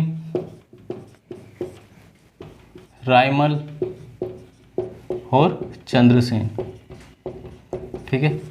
मालदेव जब खाटले में पड़ा रहता है, ठीक है, बीमार होता है, तब सबसे ज़्यादा सेवा कौन करता है? चंद्रसेन। मालदेव खुश हो जाता है और किसको राजा बना देता है? चंद्रसेन। जबकि चंद्रसेन क्या रहता है? छोटा रहता है। ठीक है। चंद्रसेन क्या रहता है? छोटा।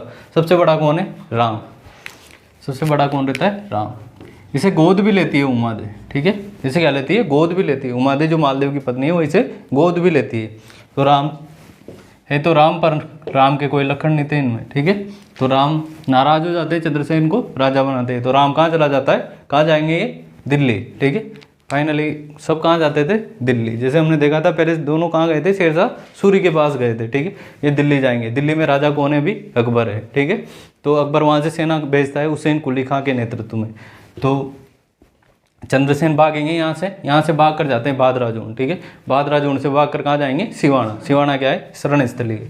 ठीक है। सिवाना के बाद फिर सिवाना में भी अटैक कर देते हैं। तो सिवाना के बाद पिपलोद चला जाते हैं और फाइनली सारण की पहाड़ियों पड़ती है एक पाली में। ठीक है। वहाँ पर एक सिचियाई नामक गाँव पर इनकी क्या हो जाती है? मौत हो जाती है। अब इनकी भी कुछ वैसी स्थिति है जैसे कि प्रताप की। ये भी क्या है? भागे भागे फिरते रहे पूरे। इनके जितना भी टेन्योर है उसमें क्या रहे? भागे भागे फिरते रहे। इसीलिए इनको क्या कहते हैं? मारवाड़ का प्रताप कहते हैं। ठीक है। प्रताप के पहले के हैं इसलिए इन्हें कहते हैं प्रताप का अग्रगामी। ठीक है। इसके अलावा इन्हें कहते हैं मारवाड़ का भूला बिसरा राजा। ठीक है। क्योंकि इन्हें कोई भी याद नहीं करता है, इसलिए चंद्रसेन को क्या कहते हैं? मारवाड़ का भूला बिसरा राजा।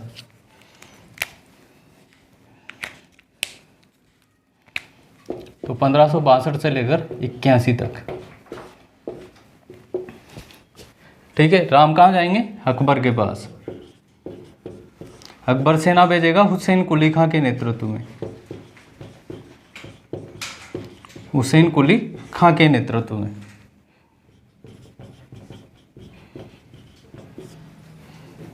साथ के साथ ही करता रहूंगा। चंद्रसेन यहाँ से कहाँ आता है? चंद्रसेन आता है यहाँ से बादराजून। बादराजून में भी आ जाते हैं। तो कहाँ जाता है फिर? सिवाना। सिवाना के बाद जाता है पिपलोद और पिपलोद के बाद जाता है सारण की पहाड़ियों में।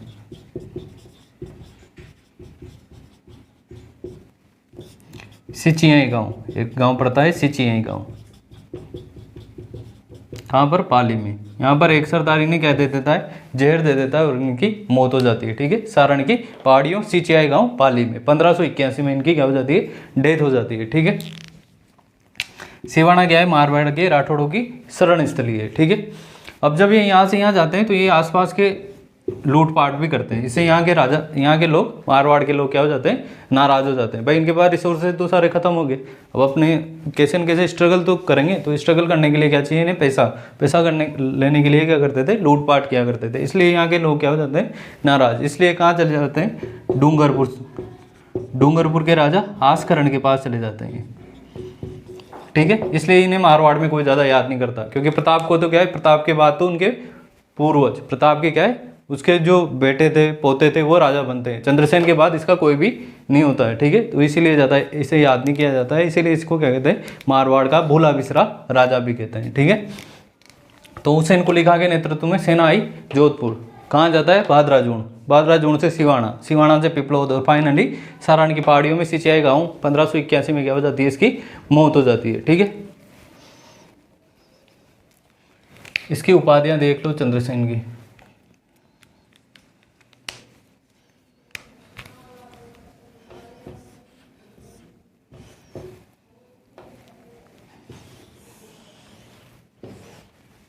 उपाधियां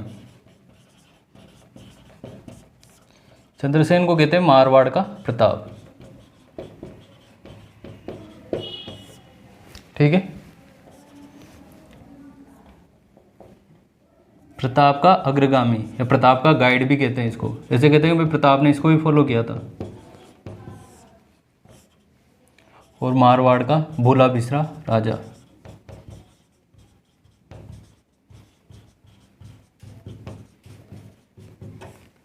ये मारवाड़ का प्रताप किसने कहा? एक हिस्टोरियन थे जिसका नाम था विश्वेश्वर नाथ रेव। विश्वेश्वर नाथ रेव, इनके द्वारा इसको क्या कहा गया? मारवाड़ का प्रताप कहा गया। ठीक है, तो मालदेव के हमने देखा 4 बेटे थे, राम, उदय सिंह, रायमल और इसके अलावा चंद्रसेन। चंद्रसेन इनको राजी करने की बहुत कोशिश भी करता है, इनको थोड़ी थोड़ी जागीरें भी देता है, लेकिन ये खुश नहीं होते। ठीक है, रायमल तो खुश हो जाता है, रायमल तो क्या हो जाता है? खुश हो जाता है और अलग हो जाता है। ठीक है, आगे हम देखेंगे कल्ला रायमल, जो रायमल का ही बेटा रहता है। ठीक है, तो चंद्रसेन जोधपुर में अटैक करता है हुसैन कुलीखा के नेतृत्व में, बादराजून चला जाता है। ठीक है, बादराजून से कहाँ चला जाता है? सिवाना, सिवाना से पिपलौद और पिपलौद से सारण की पहाड़ियों पर, जहाँ पर सिचिया गांव में उसकी क्या हो जाती है? डेथ हो जाती है 1581 में। ठीक है, इसके बीच में एक अकबर का नागौर दरबार भी आता है, वो देखेंगे अभी, ये इतना लिख लो। ठीक है,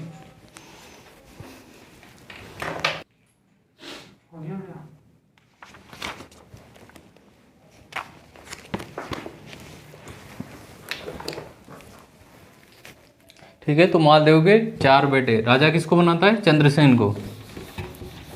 चंद्रसेन पर और तो जो मालदेव का सबसे बड़ा बेटा है राम, कहाँ चला जाता है? अकबर के पास, और अकबर सेना भेजता है हुसैन कुलीखा के नेतृत्व में। तो इसके बाद चंद्रसेन कहाँ चला जाता है? बादराजून, बादराजून से सिवाना, सिवाना से पिपलौद और फाइनली सारण की पहाड़ियों में सिचिया गाँव में उसकी क्या हो जाती है? मौत हो जाती है। ठीक है, तो चंद्रसेन की पदवियों की बात करते हैं या उपाधियों की बात करते हैं, तो कौन कौन से? मारवाड़ का प्रताप, किसने दिया है टाइटल? एक हिस्टोरियन थे विश्वेश्वर नाथ रेव, उनके द्वारा ये टाइटल दिया गया। इसके अलावा मारवाड़ का प्रताप का अग्रगामी भी इन्हें कहते हैं। ठीक है, क्योंकि प्रताप आए थे 72 to 97, तो प्रताप भी कहते हैं कि इन्हीं के पद चिन्हों पर चले थे, इसलिए इनको क्या कहते हैं? प्रताप का अग्रगामी। और एक मारवाड़ का भोला बिसरा राजा। अकबर का नागौर दरबार,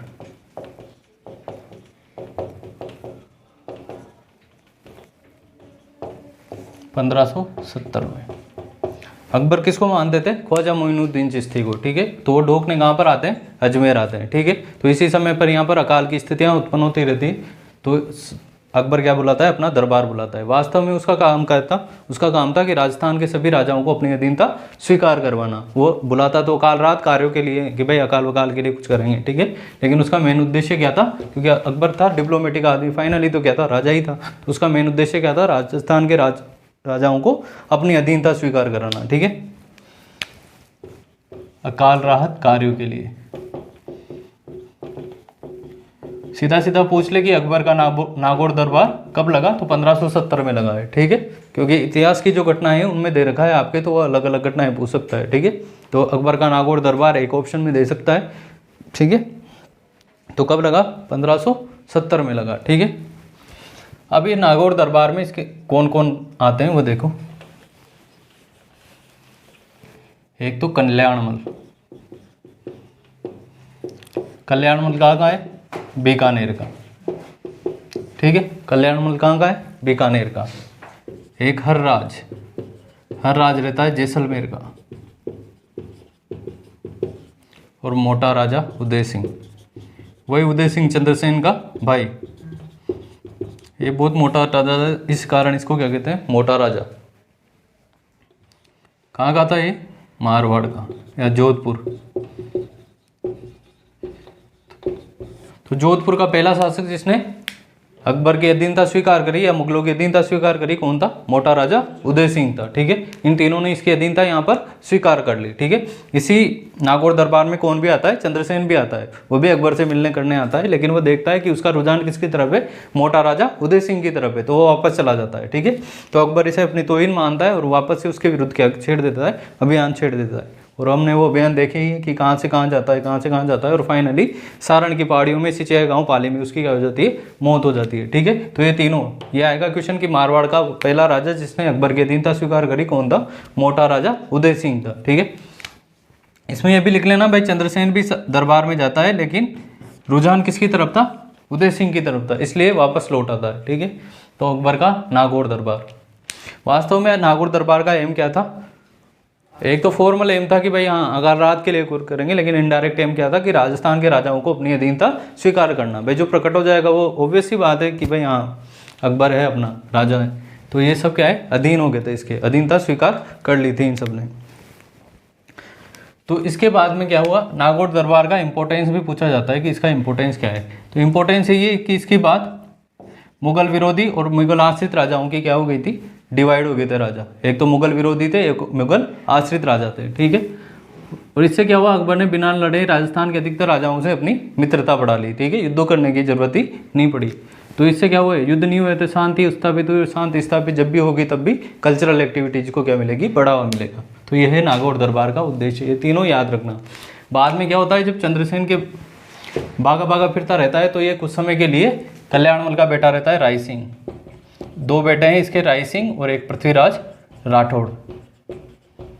इन दोनों को अपने साथ ले लेता है और कुछ समय के लिए राय सिंह को कहाँ छोड़ देता है, जोधपुर में, जोधपुर का प्रशासक बनाकर, ठीक है। जोधपुर का प्रशासन कुछ समय के लिए किसने संभाला, राय सिंह ने संभाला। ये वही राय सिंह है जो बीकानेर में जूनागढ़ का किला बनवाता है, ठीक है, ये वही राय सिंह है। और पृथ्वीराज राठौड़ वही है जो कि अकबर के नवरत्नों में से एक है, जिसके द्वारा गागरोन के किले दिया गया था कुछ समय के लिए, और इसके द्वारा वहाँ पर ग्रंथ लिखा था वेली कृष्ण रुक्मणी री, ठीक है, वही पृथ्वीराज राठौड़ है।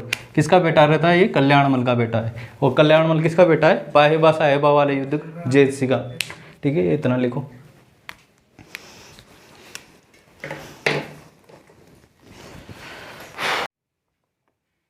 तो अकबर का नागौर दरबार कब लगा, 1570 में। कारण क्या था, अकाल राहत कार्यों के बहाने। लेकिन वास्तव में इसका मेन रीजन क्या था, राजस्थान के राजाओं को अपनी अधीनता स्वीकार करवाना। किस किसने अधीनता स्वीकार की, एक तो मोटा राजा उदय सिंह जो कि मारवाड़ का था या जोधपुर का मान लो, इसके अलावा कल्याणमल था बीकानेर का, और हर राज था जैसलमेर का। चंद्रसेन भी इस दरबार में आया था, लेकिन अकबर का रुझान मोटा राजा उदय सिंह की तरफ देखकर वापस चला जाता है, ठीक है।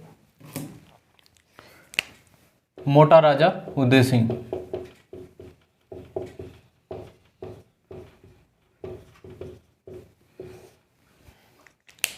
इसको 83 में राजगद्दी पर बिठाया जाता है, 1583 में।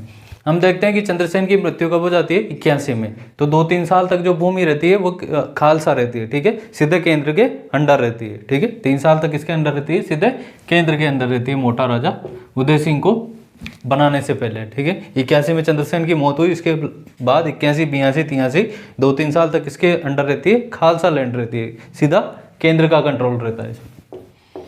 मोटा राजा उदय सिंह, इसके बारे में क्या है कि मारवाड़ का पहला राजा जिसने अकबर की अधीनता स्वीकार की,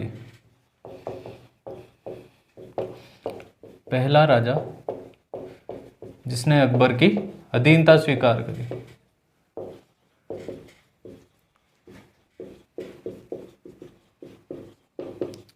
ठीक है, इसके अलावा और क्या अचीवमेंट है इसकी एक बेटी थी जिसका नाम था मानी बाई। क्या नाम था बेटी का, मानी बाई। जोधपुर की थी इसलिए इसका नाम क्या है, जोधाबाई, ठीक है। इसका एक और नाम है जगत गोसाई। तो जोधाबाई कहाँ की थी, जोधपुर की। वो आमेर वाली जोधाबाई गलत है, ठीक है। जोधाबाई कहाँ की थी, जोधपुर की थी। वो हरकाबाई थी, उसका क्या नाम था, हरकाबाई था, ठीक है। तो इसकी शादी किससे होती है, सलीम से। इसकी शादी किससे होती है, सलीम से। सलीम कौन है, जहांगीर, ठीक है। शादी किससे होती है, सलीम या जहांगीर से। तो वैवाहिक संबंध बनाने वाला मारवाड़ का पहला राजा भी ये था, ठीक है। आमेर वालों ने बनाया सबसे पहले तो, उसके बाद मानी बाई या जोधाबाई की शादी किससे की, सलीम या जहांगीर से की। फिर जो इनके पुत्र पैदा हुआ, पुत्र का क्या नाम है, खुर्रम, शाहजहां, ठीक है। फिल्मों में क्या बताते हैं, जोधाबाई किसकी पत्नी थी, अकबर की, जबकि वो पत्नी किसकी थी, सलीम की या जहांगीर की, मम्मी थी बेसिकली। अकबर की तो क्या थी, जोधाबाई बहू थी, ठीक है। जोधाबाई क्या थी, बहू थी अकबर की। तो सलीम या जहांगीर से शादी होती है और बेटा क्या होता है, खुर्रम, खुर्रम या शाहजहां। मानी बाई, जो ये याद रखना, ठीक है। इस शादी के बाद 1000 का मनसब दिया जाता है किसको, मोटा राजा उदय सिंह को।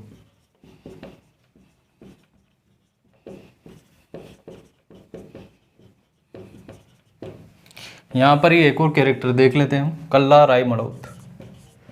कल्ला राय मड़ौत। हमने देखा था कि मालदेव के 4 बेटे, राम, उदय सिंह, चंद्रसेन और रायमल। ठीक है, तो ये कल्ला जो किसका बेटा था? रायमल का बेटा था। ठीक है, इनको जो चंद्रसेन है उस समय सिवाना का सामंत बना देता है। ठीक है, तो वो तो खुश हो जाता है रायमल सिवाना लेके, तो ये कहाँ का सामंत रहेगा? सिवाना का सामंत रहेगा। ठीक है, ये अकबर के खिलाफ क्या होता है? दूसरा शाखा होता है इसके नेतृत्व में। कौन सा शाखा होता है? दूसरा शाखा होता है। पहला शाखा होता है, जब हमने किले पढ़े थे तब भी पढ़े थे, कानड़ सोनगरा के नेतृत्व में क्या होता है? पहला शाखा। कानड़ देश सोनगरा और वीरमदेव सोनगरा के नेतृत्व में क्या होता है? पहला शाखा। इसके नेतृत्व में जालोर का दूसरा, सिवाना का दूसरा शाखा होता है। ठीक है, तो कल्ला राय मड़ौत, ये उदय सिंह क्या लगता था? इसका भतीजा, चाचा लगता था। ठीक है, उदय सिंह क्या लगता था? इसका चाचा लगता था। तो ये उदय सिंह का भाई रायमल का बेटा, वो सिवाना का सामंत।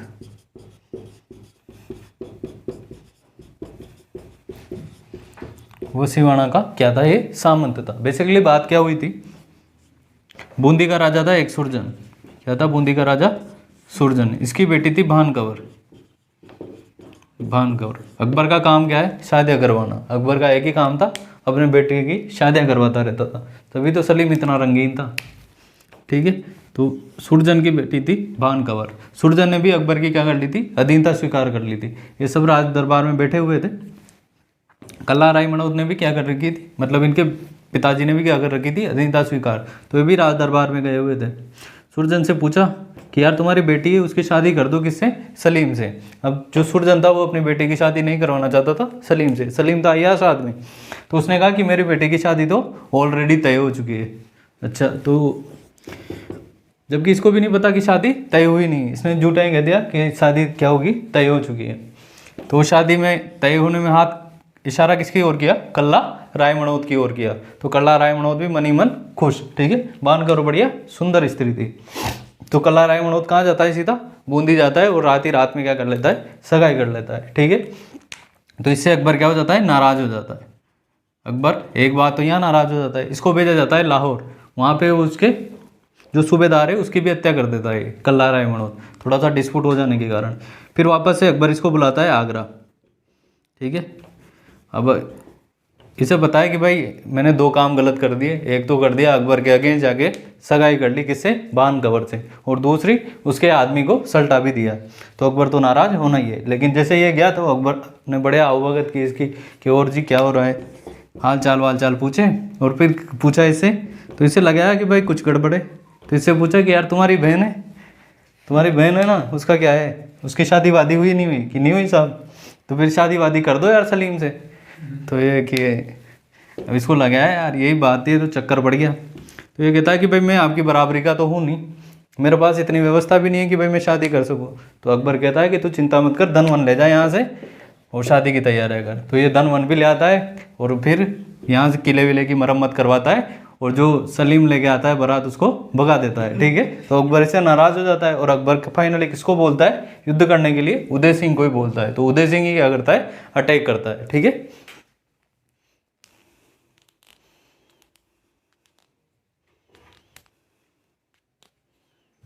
उदय सिंह ही क्या करता है? अटैक करता है। कब अटैक करता है? 1589 में।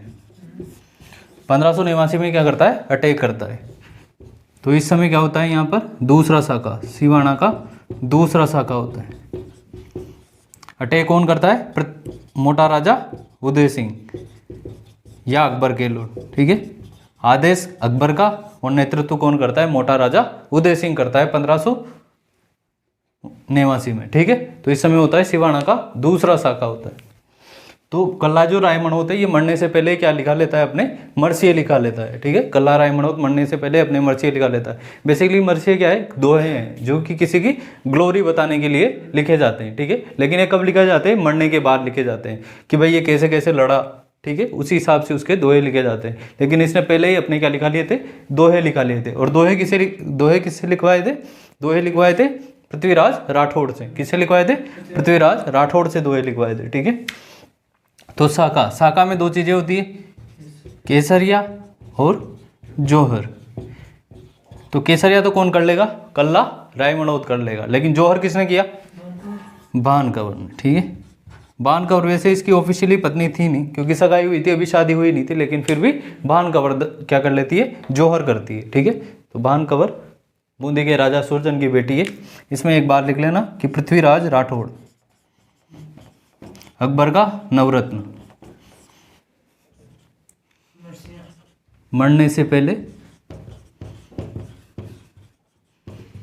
कल्ला राय मनोत की मर्सी लिखता है।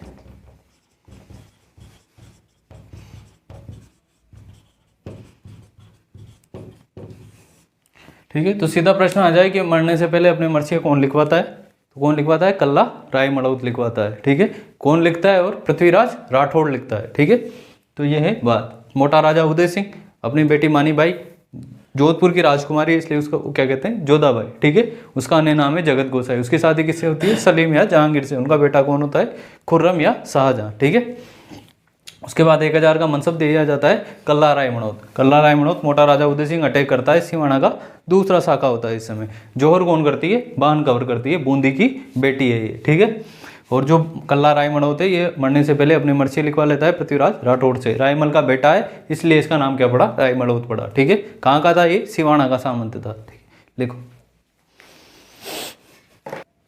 ठीक है, तो मोटा राजा उदय सिंह की बेटी का क्या नाम था, मानीबाई। जोधपुर की राजकुमारी थी, इसलिए जोधाबाई भी नाम था। अन्य नाम जगत गोसाई। इसकी शादी होती है जहांगीर से, बेटा पैदा होता है कौन, शाहजहां।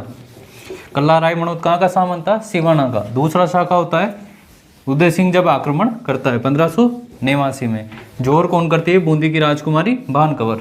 ठीक है, और मरने से पहले अपने मर्सी लिखवा लेता है पृथ्वीराज राठौड़ से।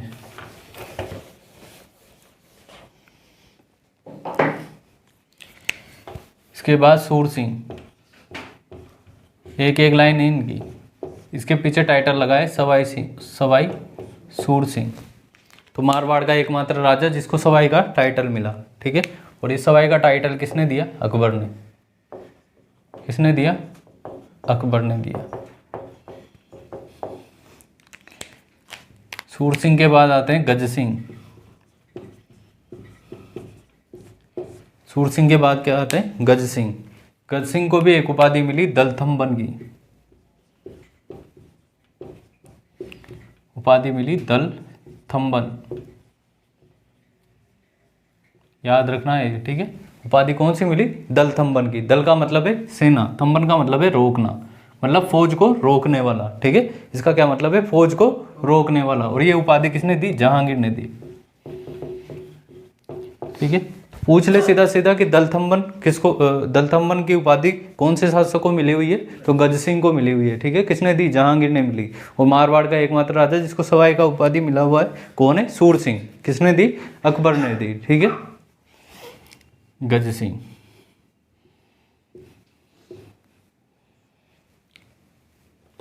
गज सिंह के दो बेटे, एक अमर सिंह राठौड़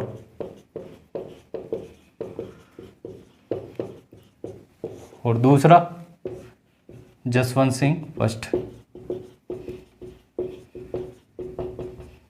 दूसरा कौन है, जसवंत सिंह फर्स्ट। अब गज सिंह की एक लवर भी थी, अनारा बेगम। गज सिंह की लवर का नाम क्या नाम था, अनारा बेगम। अमर सिंह राठौड़ मदमस्त आदमी था, एकदम मुंडी आदमी था। ठीक है, किसी से कोई मतलब नहीं है, जो करना है जो कर लेना है। ठीक है, जसवंत सिंह थोड़ा चाटू आदमी था। ठीक है, कैसा आदमी था, थोड़ा पपोड़ने वाला आदमी था। ठीक है, जैसे किसी को कुछ चीज़ चाहिए तो किसी की क्या करना, आओ भगत करना, उस टाइप का आदमी था। तो अनारा बेगम के ऊपर किसकी चलती थी, अनारा बेगम, गज सिंह फिदा था अनारा बेगम पर। अनारा बेगम कहते वो करता था गज सिंह। ठीक है, तो ऐसा कहते हैं कि जसवंत सिंह एक बार इनके कमरे के बाहर खड़ा हो गया था। ठीक है, और चप्पल उठाए, उनकी चप्पल उठाकर सीधे जैसे ही अनारा बेगम बाहर निकली, उनको सीधे चप्पल उनके कदमों में रख दी। तो अनारा बेगम तो क्यों थी, दासी थी। ठीक है, दासी टाइप भी थी। जसवंत सिंह टेलर राजकुमार। तो जैसे इसने देखा, अरे जसवंत सिंह तो जोरदार आदमी, तो ये कहते हैं कि गज सिंह से कहते हैं कि राजा किसको बनाना है, जसवंत सिंह को। जबकि वास्तव में उत्तराधिकारी कौन था, अमर सिंह राठौड़, क्योंकि बड़ा भी था और प्रतापी भी ज़्यादा था। लेकिन अनारा बेगम के कहने पर राजा कौन बनता है? जसवंत सिंह बनता है। ठीक है, तो इसके बाद जसवंत सिंह ही राजा बनेगा जोधपुर का। और अमर सिंह राठौड़ को कहाँ का राजा बना दिया जाता है? नागौर का। ठीक है, नागौर दे दिया जाता है अमर सिंह राठौड़ को। अब इसके बाद अमर सिंह राठौड़ पढ़ेंगे, फिर जसवंत सिंह पढ़ेंगे। ठीक है, लेकिन गज सिंह के कुछ दरबारी विद्वान देख लो। केशवदास गाडर, केशवदास गाडर, इनके ग्रंथों का नाम था गजगुण रूपक, गजगुण रूपक। अमर सिंह रा दूहा, अमर सिंह रा दूहा। और उपनिषदों पर लिखा गया विवेक वार्ता। ये तो अमर सिंह के बारे में हो गया, ये गज सिंह के बारे में हो गया, और ये उपनिषदों के बारे में हो गया। ठीक है, एक और था हेम कवि, एक और था हेम कवि। हेम कवि की पुस्तक का नाम था गुणभाषा चरित्र, गुणभाषा चरित्र। तो हमने क्या क्या देखा? हमने देखा कि सबसे पहले सूर सिंह आया। सूर सिंह एकमात्र राजा जिसको सवाई का टाइटल मिला हुआ है, किसने दिया? अकबर ने दिया। सूर सिंह के बाद आया गज सिंह। गज सिंह को दलथम्बन की उपाधि, यानी कि फौज को रोकने वाला या सेना को रोकने वाला, ये उपाधि किसने दी? जहांगीर ने दी। ठीक है, जहांगीर गज सिंह की लवर का क्या नाम था? अनारा बेगम। गज सिंह के दो बेटे थे, एक अमर सिंह राठौड़ और दूसरा जसवंत सिंह फर्स्ट। अनारा बेगम के कहने पर किसको राजा बना दिया जाता है? जसवंत सिंह फर्स्ट को। और अमर सिंह राठौड़ को क्या दे दिया जाता है? नागौर दे दिया जाता है। ठीक है, जबकि वास्तव में उत्तराधिकारी कौन था? अमर सिंह राठौड़ उत्तराधिकारी था। ठीक है, गज सिंह के अगर हम दरबारी विद्वानों की बात करें तो केशवदास गाडर, ठीक है, जिनके द्वारा लिखी गई पुस्तक है गजगुण रूपक, विवेक वार्ता और अमर सिंह रा दूहा। एक और रहता है हेम कवि जिसका गुणभाषा चरित्र। ठीक है, तो ये लिखो।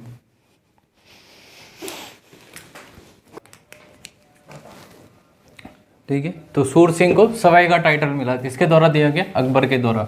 गज सिंह को टाइटल मिला दलथम्बन का, किसके द्वारा दिया गया? जहांगीर के द्वारा। अनारा बेगम के कहने पर जो गज सिंह है किसको राजा बना देता है? जसवंत सिंह फर्स्ट को। और अमर सिंह को दे दिया जाता है नागौर। गज सिंह के जो दरबारी विद्वान थे उसमें एक था केशवदास गाडर, उसकी पुस्तकें थे गजगुण रूपक। इसके अलावा अमर सिंह रा दूहा और विवेक वार्ता। इसके अलावा एक और था हेम कवि जिसका गुणभाषा चरित्र। ठीक है, अब अमर सिंह राठौड़, अमर सिंह राठौड़ कहाँ का था? ये नागौर का। ठीक है, गज सिंह का बेटा था और नागौर का राजा था। ठीक है, इसको ही कहते हैं कटार का धनी, धनी या धनी, धनी स्वामी। ठीक है, एक युद्ध लड़ा गया, अमर सिंह ठरकी तो था ही सही। ठीक है, उस टाइम का सनी देओल था ये। ठीक है, किसी की भी नहीं सुनेगा, सीधा हाथ ही उखाड़ेगा। तो एक युद्ध लड़ा गया जिसका नाम है मतीरे की राड़, 1644 में। गिरिसुमेल के युद्ध के ठीक 100 वर्ष बाद। ठीक है, गिरिसुमेल का युद्ध कब लड़ा गया था?